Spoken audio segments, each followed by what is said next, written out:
আমার স্বামী দেশে ফিরেছেন। বাসার সবাই অনেক খুশি ছিল, কিন্তু আমি একদমই খুশি ছিলাম না। কেন খুশি ছিলাম না সেটা একটু পরেই বলতেছি। হঠাৎ করে আমার স্বামী আমার দিকে তাকিয়ে বলে, কি ব্যাপার, তোমার কি মন খারাপ নাকি অন্য কিছু হয়েছে, আমাকে বলো। আমি তখন বললাম, আমার কোনো সমস্যা না, তুমি রেস্ট নাও, আমি একটু পরে আসতেছি। তো তার জন্য যখন আমি পানি নিয়ে যাচ্ছিলাম, আমার পায়ে একটু আঘাত ছিল, আমি তখন একটু খুঁড়িয়ে খুঁড়িয়ে হাঁটতেছিলাম। সেটা আমার হাজবেন্ডের চোখে পড়ে। আমার স্বামী আমাকে সাথে সাথে ডেকে বলে, কি ব্যাপার, কি হয়েছে পায়ে? তো আমি তখন বললাম, তেমন কিছুই না, একটু ব্যথা পেয়েছিলাম। তখন আমার স্বামী বলে, আচ্ছা আমি অনেক ক্লান্ত, আমি একটু ঘুমিয়ে নিই, ঘুমানোর পর আমরা বিকালে দুইজন মিলে একসাথে ঘুরতে যাব।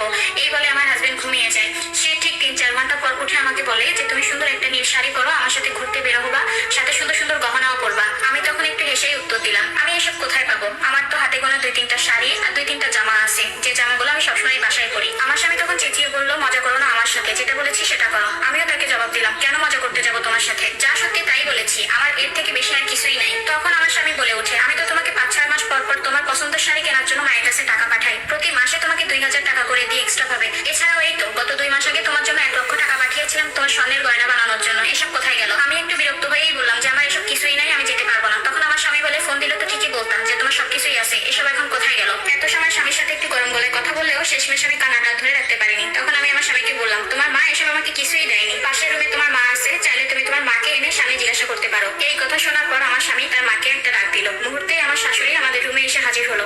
এসেই আমার শাশুড়ি জোর গলায় বলা শুরু করলো, কি হয়েছে বাবা, তুই না ঘুমছিলি, বউ কি তোর সাথে কোনো ঝামেলা করতেছে, আমাকে বল। আমার স্বামী উল্টে আবার তার মাকে জিজ্ঞাসা করলো যে, আমার বউয়ের শাড়ি কই, ওর স্বর্ণের জিনিস কই, ওকে যে এত জিনিস দিলাম এগুলো কোথায় গিয়েছে, ওর কোনো জামা কাপড় নেই কেন? আজকে আমি এতদিন পর বাসায় এসেছি, তারপরে দেখি ওর গায়ে নোংরা একটা কাপড়। মুহূর্তেই আমার শাশুড়ি চুপ হয়ে গেল, তার মুখ থেকে একটা কোনো কথা বের হচ্ছে না। তখন আমার স্বামী বলে, কি হলো মা, উত্তর দাও। তখন আমি এক প্রকার বলেই উঠলাম, তোমার মা আর কি উত্তর দিবে, আমি সব বলতেছি, তুমি একটু শোনো। শোনো, তুমি বিদেশে যাওয়ার পর তোমার মা আর তোমার বোন আমাকে অনেক কষ্ট দিয়েছে, যা বলার মতো না। কাজে যদি কখনো ভুল হতো, কখনো তোমার মা কখনো তোমার বোন সাথে সাথে আমার গায়ে হাত তুলতো। ওই যে তোমার বোনকে দেখতে পাচ্ছ, ও আমার থেকে ছোট, কিন্তু ওর সাহস হয় কিভাবে আমার গায়ে হাত তোলার। আর বাকি রইলো গহনা আর জামা কাপড়ের কথা। গত মাসে আমাকে যে টাকাটা পাঠিয়েছিল, ওই টাকাটা দিয়ে তোমার বোন নতুন একটা আইফোন কিনেছে, তাহলে জিজ্ঞাসা করে দেখো, সে তো সামনেই আছে। আর এই যে প্রতিটা ঈদ আসতো, ঈদের সময় বাসা বাড়িতে যেসব মহিলারা কাপড় নিয়ে আসতো, এই যে 200-400 টাকার দাম, ওইখান থেকেই আমাকে কিনে দিত। এত এত টাকা দিয়ে তারা বলতো, ইস আমার ভাই ইনকাম করতেছে, আমার ছেলে ইনকাম করতেছে, তোকে ঘরে বসে বসে খাওয়াবো আর এত কিছু দিব।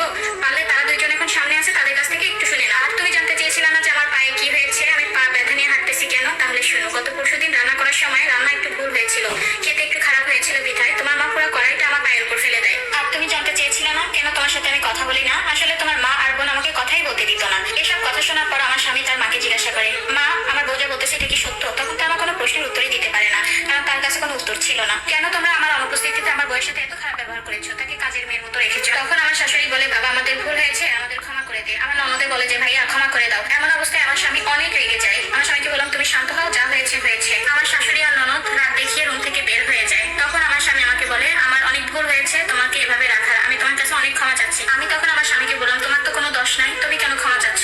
আমি স্ত্রী হিসেবে তোমার কাছে একটা জিনিসই চাইবো, তুমি কি রাখবা? আমার স্বামী বলে, কি বলো? আমি বললাম, তুমি আর কখনো বিদেশে যাবে না, যেটা হয় দেশেই থাকবা। আমার স্বামীও তখন বললো, কথা দিচ্ছি আমি আর কখনো বিদেশে যাবো না। আমার স্বামী বলে উঠলো, অনেক হয়েছে, এখন চলো মার্কেটে যাবো, তোমার কি কিনায় আমাকে বলো, সবকিছুই কিনে দিবো, আজকে অনেক ঘোরাফেরা করবো আমরা দুইজন। আসলে যাদের স্বামী বিদেশে থাকে, যারা প্রবাসী বউ, তাদের তো কষ্টের কোনো শেষ থাকে না। তারপর যদি শ্বশুর বাড়ি এরকম হয়, তাহলে তো কথাই নাই।